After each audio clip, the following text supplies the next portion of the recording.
अस्सलाम वालेकुम दोस्तों, क्रिकेट की ताजा तरीन अपडेट हासिल करने के लिए मेरे चैनल को सब्सक्राइब कर लें। इफ्तिखार अहमद ने असद शफीक के साथ गर्मा गर्मी पर माजरत कर ली। पाकिस्तान के ऑलराउंडर इफ्तिखार अहमद ने सिंध प्रीमियर लीग SPL में सीनियर बल्लेबाज असद शफीक के साथ गर्मा गर्म जबानी तबादले पर माजरत कर ली है। एक्स को लेकर जो पहले ट्विटर था, इफ्तिखार ने एक माजरत खाबाना बयान जारी किया और एतराफ किया इन्हें इस तरह का बर्ताव नहीं करना चाहिए था।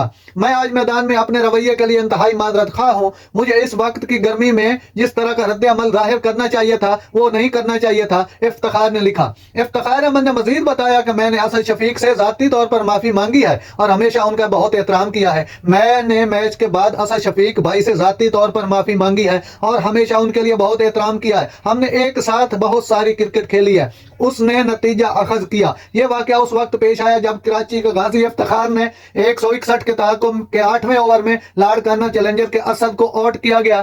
सोशल मीडिया पर गर्दिश करने वाली एक वीडियो में इफ्तिखार को एक मुतहरक जश्न मनाते हुए देखा गया, जिसका रुख असद की तरफ था, जिससे बल्लेबाज को गुस्सा आया और वो फौरन बॉलर की तरफ बढ़ गया। इफ्तिखार अहमद ने असद शफीक की तरफ जारहियत जारी रखी। अंपायर और साथी खिलाड़ियों को मुदाखलत करके दोनों खिलाड़ियों को अलग करने पर मजबूर किया गया। नाज़रीन, ऐसी बर वक्त खबरें सुनने के लिए मेरे चैनल को सब्सक्राइब कर लें। अल्लाह हाफिज।